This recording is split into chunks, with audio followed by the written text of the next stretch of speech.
Hey guys, my name is David and welcome back to Simple Finance.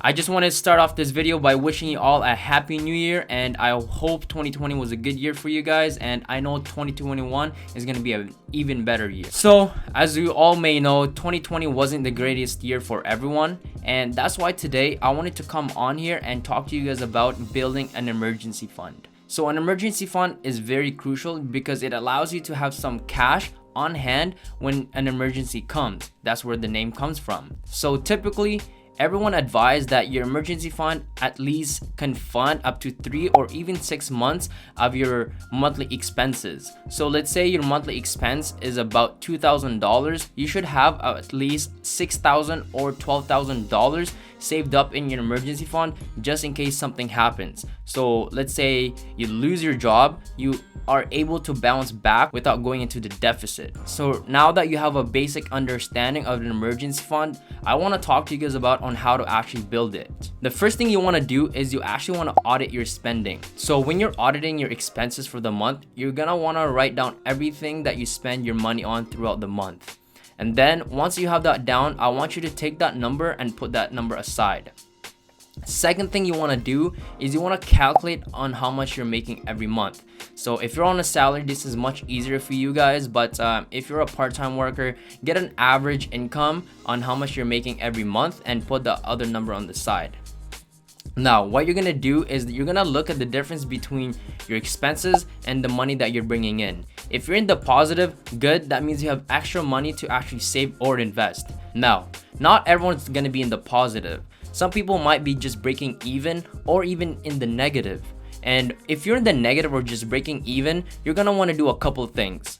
The first thing that you want to do is you want to look at all your expenses for the month, and you're going to try to chip away some things that are not necessary. That could be your Netflix subscription account, or that could be you just going out to eat 4 or 5 times in the month. And by cutting those little things out, it's gonna take you from the negative or from breaking even to a positive. So you're gonna want to remove unnecessary expenses, and because this is what's draining your bank account.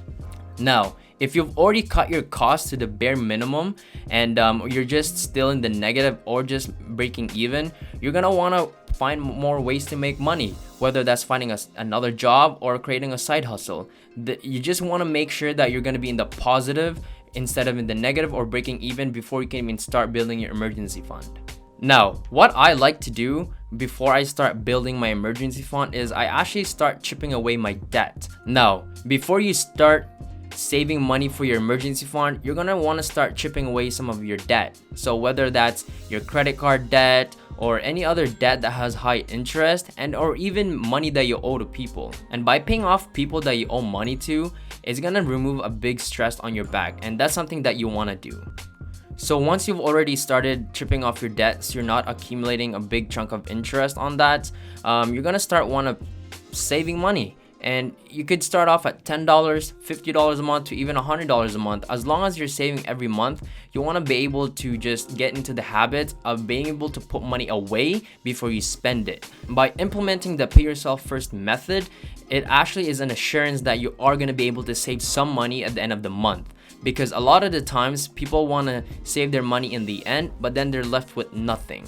So that way, when you pay yourself first, you're able to budget and allocate all the other funds elsewhere. I'm actually going to tell you guys a tip and something I would actually recommend you guys doing. So when I first started saving money, I would actually start just putting on my savings account. But because I was able to see that money, I still was able to spend that money.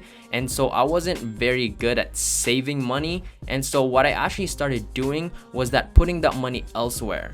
I started off by putting it on PayPal, and then I even had a phase where I was putting my savings into Bitcoin. But one thing that I started doing that I actually implemented about 2 years ago was that I opened up another bank account. By having another bank account where you just use that to save money or to invest money is going to be very helpful for you to not be able to spend any of that money at all that you have put away. Because a lot of the times people are still tempted to use the money just even though it's on their savings account, just because they're able to physically see those numbers.